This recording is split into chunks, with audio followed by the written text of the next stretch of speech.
you all, and good morning. It is day two of our Lincoln Highway adventure.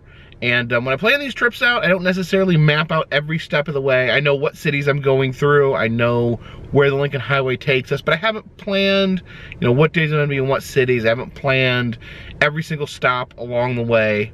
So I wanna reach out to you guys and let me know what you wanna see, what you'd like to see me film while we're on the Lincoln Highway. You can leave those comments in the comment section. Remember, just consider it like this. You guys are my children in the backseat of my car. You are tugging on my arm, you're yelling, you're like, please stop here. Hey, can we stop here? We could stop wherever you guys want. Just leave a comment in the comment section and I will see what I can do about filming what you guys would like to see here on the Lincoln Highway. Now, just before we get started, did want to remind you guys, we do have the Possum Bagger pin in the Etsy shop if you guys are interested in the enamel pins. Of course, all that goes to help keep gas in this car on this long journey. But anyways, without further ado, it is time to hit the Lincoln Highway. So please, follow me.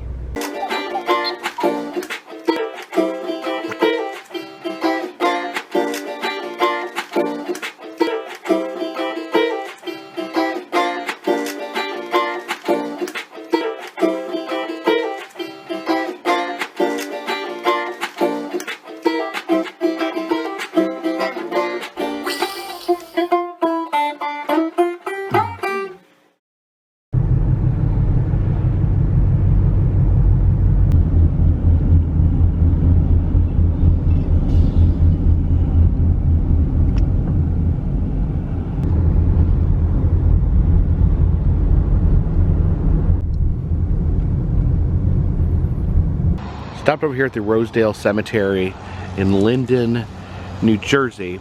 It's a very unique and unusual gravestone over here. Look at that.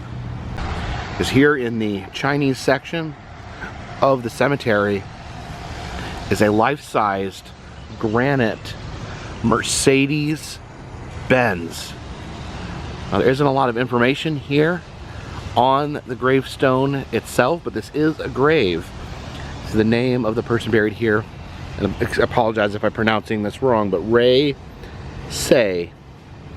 And Ray unfortunately died at a very young age, died at the age of 15, and his dream as a child, so he couldn't wait to get his driver's license, and he wanted to own a Mercedes-Benz, much like Janis Joplin.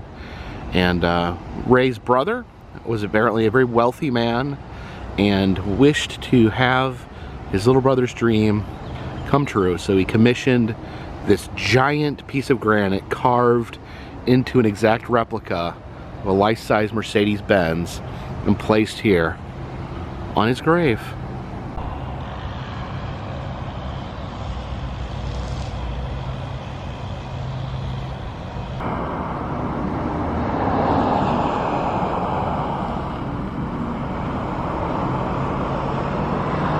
That garage door there is a bingo card.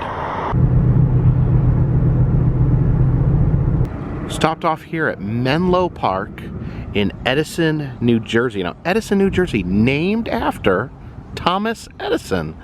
And Thomas Edison actually created some of his greatest works right here in Menlo Park. This is the former location of his workshop. He created such great hits as the light bulb and recorded sound. That's a big deal. But unfortunately, his workshop is no longer here. Now, you can visit his workshop, but Henry Ford took the workshop and transported it all the way to Detroit, Michigan for his attraction at the Henry Ford Museum. So maybe someday we will get a chance to go over there and visit the actual workshop, but right now we'll have to settle for visiting the location here in Menlo Park. But in the 1930s, the people of Edison, New Jersey did want to find a way to honor their namesake, so they erected this, the Edison Tower. And what do they put on top? Well, the world's largest light bulb, of course. Now, apparently you come here at night, the world's largest light bulb will be illuminated. So Edison probably best known for creating the light bulb, and the people here of Edison, New Jersey honor him with this massive tower and the world's largest light bulb.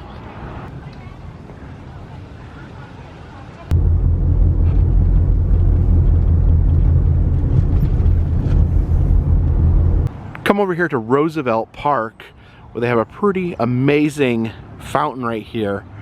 This fountain is called Light Dispelling Dark, and it was built only a year after the giant light bulb tower. See up there's a globe on top, the world itself, and then we see industry and science here, the different workers working together to cast out the evils here. The evils represented as the 4 horsemen of the apocalypse. Here you can see pestilence, that rider there, the blue rider, covered in pox or disease. And you see the horse ridden by pestilence, also covered in yellow spots. It has a $sign on its rear. Down here we have Death riding his pale horse, the skeleton there with the cloak. Next horseman here is War, and you can see actually portrayed as wearing that World War I era gas mask. Over here, this is not one of the horsemen. There's 2 octopuses wrapped around each other. Now, in this era of folk art, I've seen other instances of octopuses being used to describe greedy capitalists. I believe this horseman is Famine, holding the scales there. And this is another figure that's not a horseman. This is apparently to represent materialism. See all those different heads there. And then apparently that is a piece of stock market tape. Of course, the stock market crashed prior to this, leading into the Great Depression when this statue was created. Pretty amazing piece of artwork here. So it's about time to grab a little bit of something to eat, so I figured we'd check out the Menlo Park Diner here. It's nice and shiny, like a diner should be.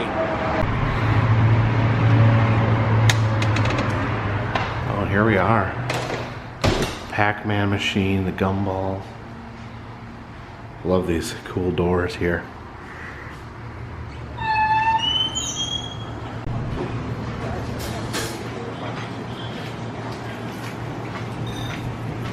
Look at this, at each table there is a little jukebox, a compact disc jukebox that you can play different CDs, I guess.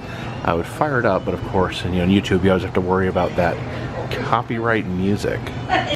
Fun fact, the song Torn by Natalie Imbruglia is the most played song of all time, right behind It's a Small World that plays at the Disney parks. I ordered something I've never tried before. This is matzo ball soup. I've never had a matzo ball before. Alright, so the matzo ball there in the soup. Reminds me of like chicken and dumplings, maybe. Because it maybe is a dumpling. I don't know. Very tasty. Alright, so I got the stuffed filet of sole. It's like a broiled fish stuffed with crab meat. I got a little orange and lemon to go with it. And as a side, I got French fries and corn. Let's give this a taste. Looks really good.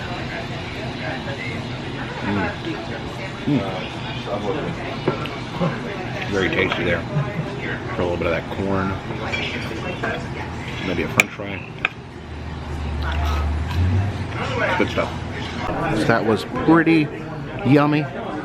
Finished all my fish. Didn't quite have enough room for all the French fries, but I did eat my orange.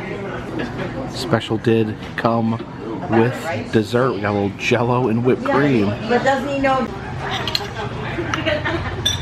It'll be right out, right?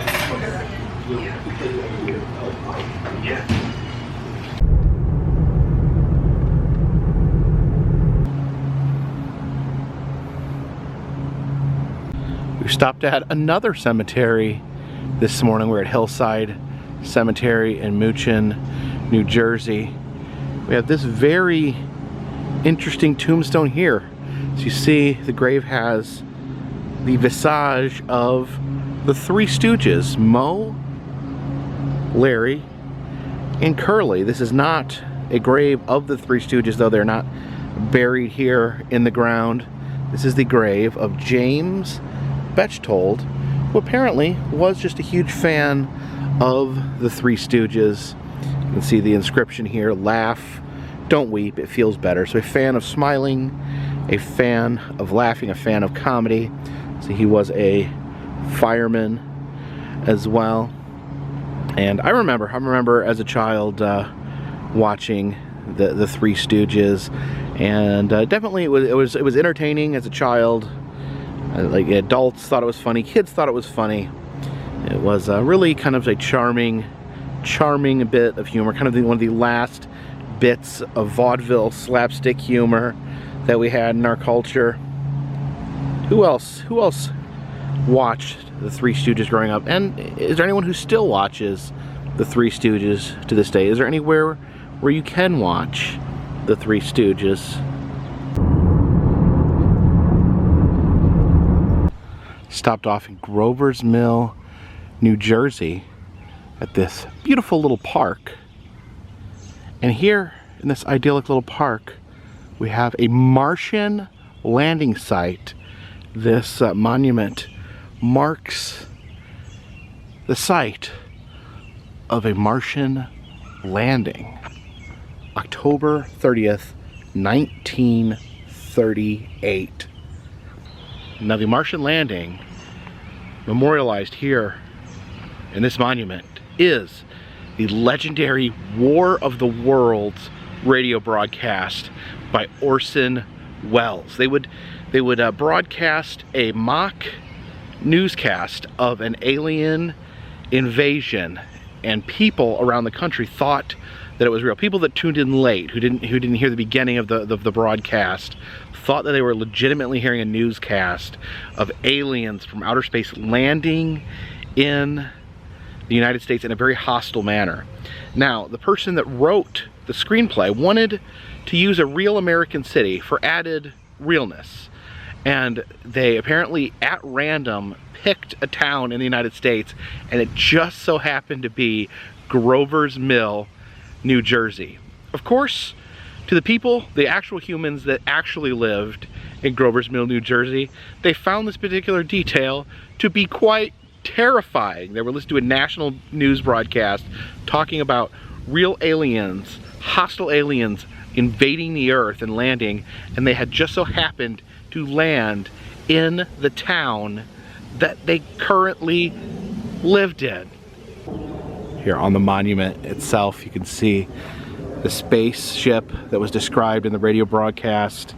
There you have Orson Welles giving his reading of the alien invasion that many thought was a newscast at the time.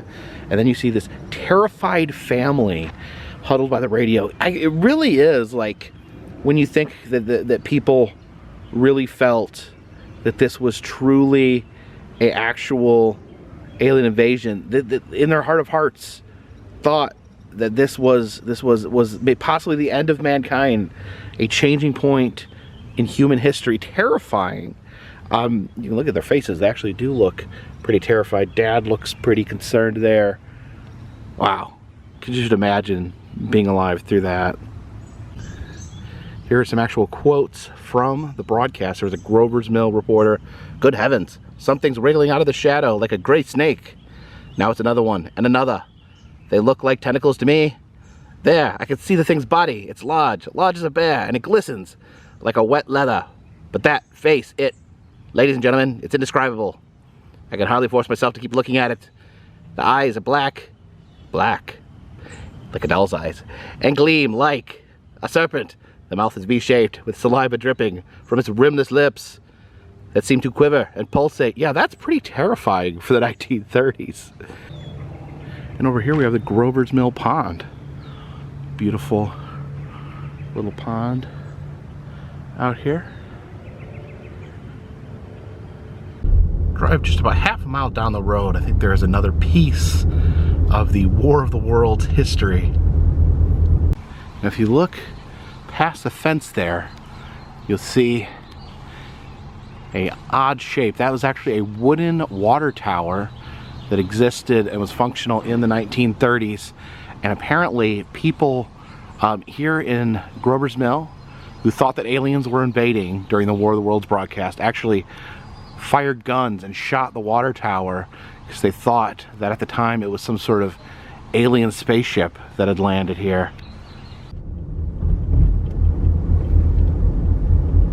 See, this bridge is actually a turtle crossing. I always make sure to move turtles when I find them crossing the road, and just remember, if you do move a turtle crossing the road, you got to move him in the way that he's headed.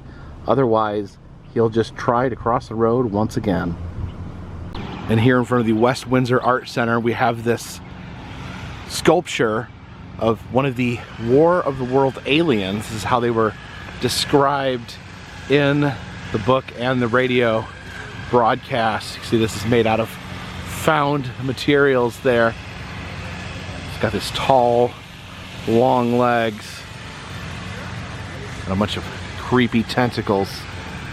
We cross over this bridge, we enter the great state of Pennsylvania. You can see Philadelphia up there ahead, the city of brotherly love.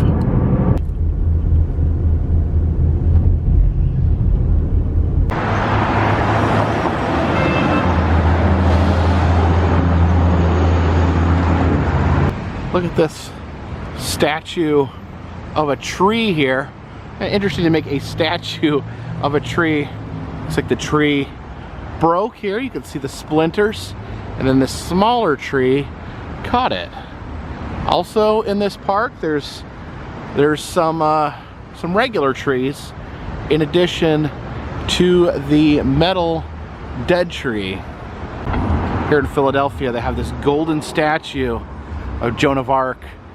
This is not the only heroic statue erected by the good people of Philadelphia, because here outside of the Philadelphia Art Museum there's a statue of Philadelphia's true greatest hero. We have Rocky Balboa here, proudly raising his arms after presumably winning a fight.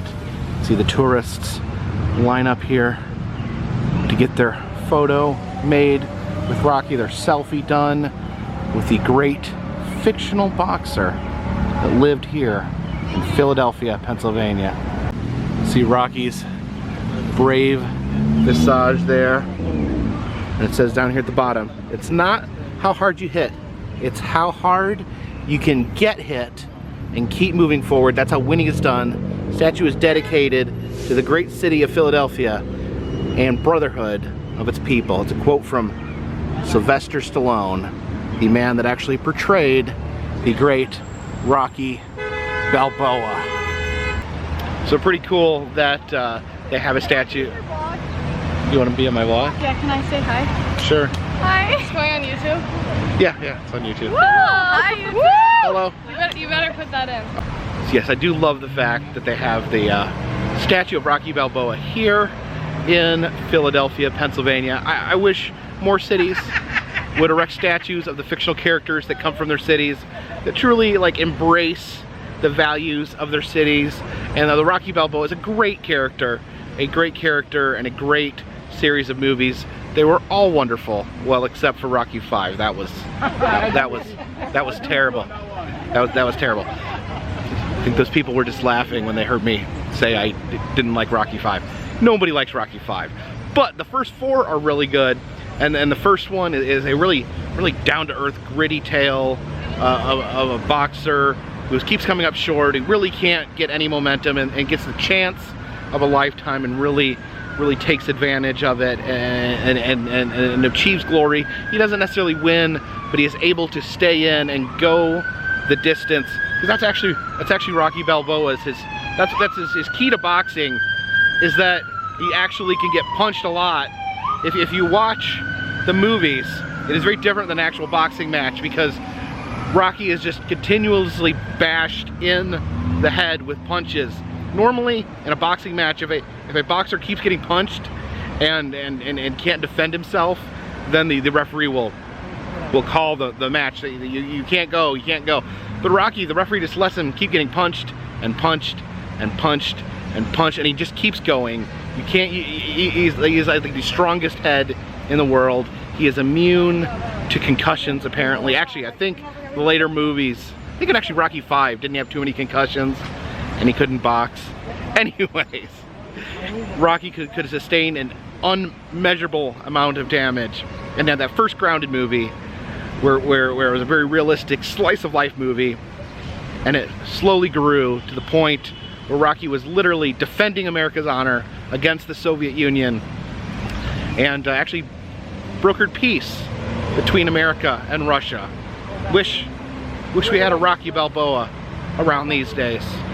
Now there is a reason that they chose this location, that Rocky is outside of the art museum, and that's because of these stairs. These art museum stairs. These are the stairs that Rocky famously ran up while he was training for his fight. Yeah, it's interesting that just really a large portion of the Rocky movie was Rocky exercising really hard and preparing for that big fight. And he would do it by jogging up these stairs here at the art museum. And now that we're here, I guess it is my job to fill the role of Rocky Balboa and make my way up these famous stairs. It's pretty warm today. The sun's out. You can see other people exercising by running up and down these stairs. So let's get to it. Let's get up these stairs. We're gonna make it to the top. There normally they'd be playing the music. What is it? Da da da da da da da da da da da da da da da da da da da da. That guy's running much faster than I am.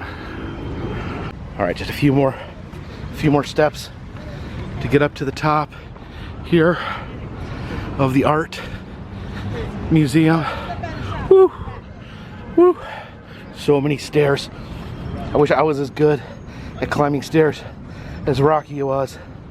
And then Rocky finally makes it to the top of the stairs here at the art museum. He spins around with his hands in the air, takes in the beauty of Philadelphia. You can see lots of people recreating the Rocky scene here, running up, putting their arms in the air. I think some people just legitimately are exercising, but other people like to celebrate in the glory of Rocky Balboa.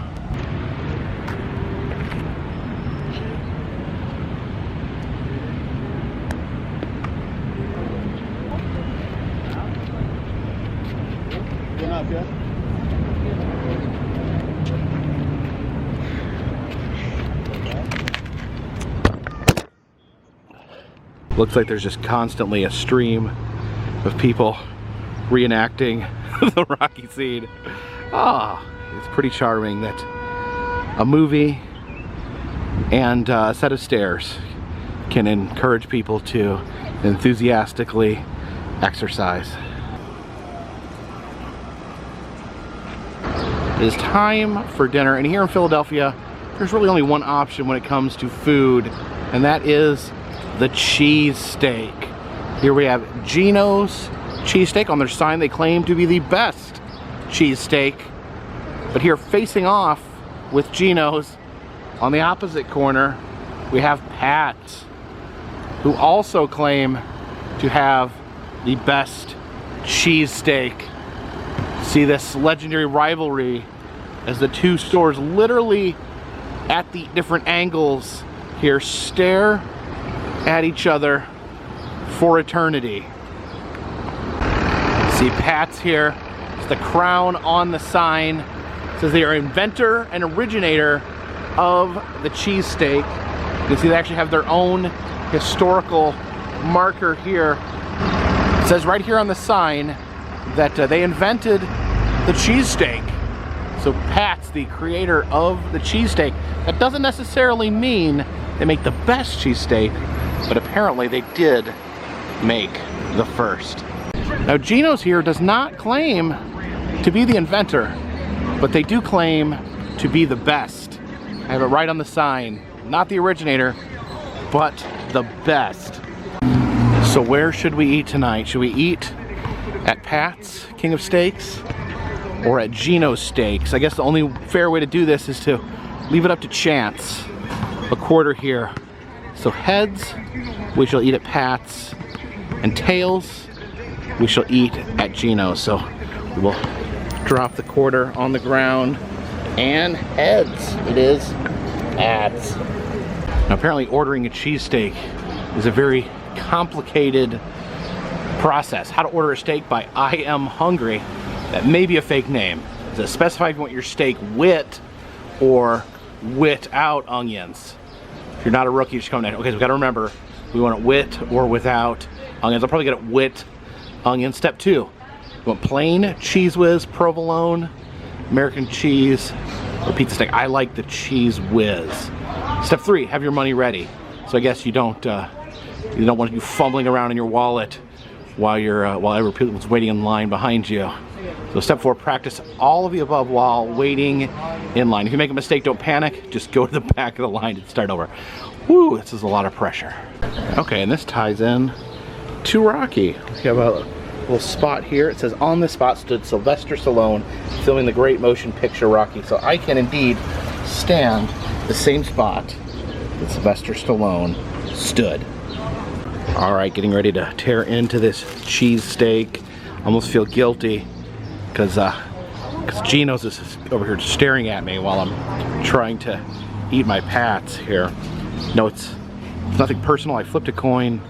This was a randomized decision. So here we go. It's the cheesesteak there. I got the Cheese Whiz.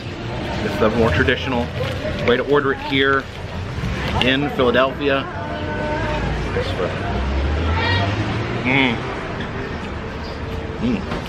It's good.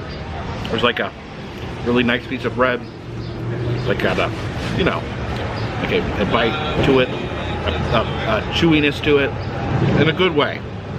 It's good bread. And then this is the meat there.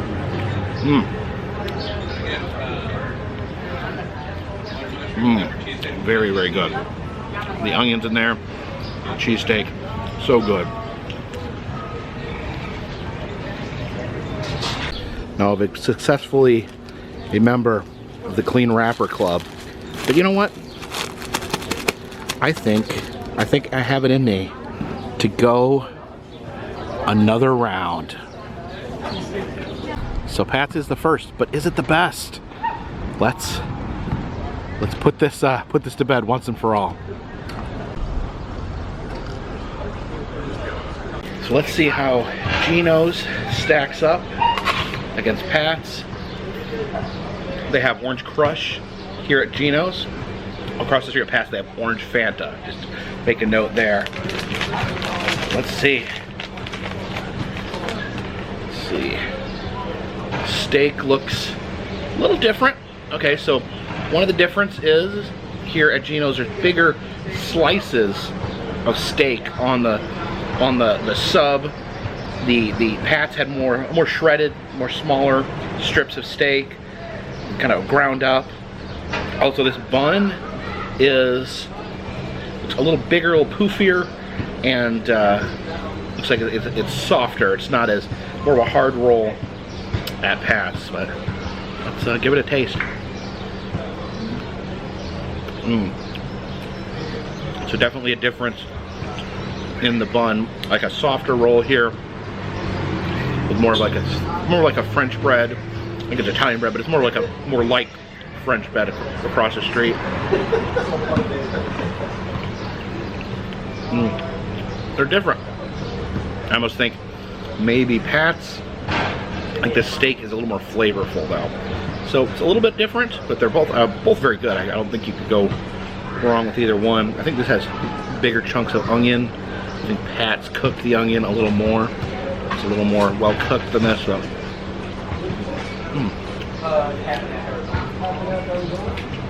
Very good though. There's a little condiment bar right there where I got some cherry peppers. They had this at Pat's as well. Figured I'd try some cherry peppers on the sub to see if that increases the taste at all.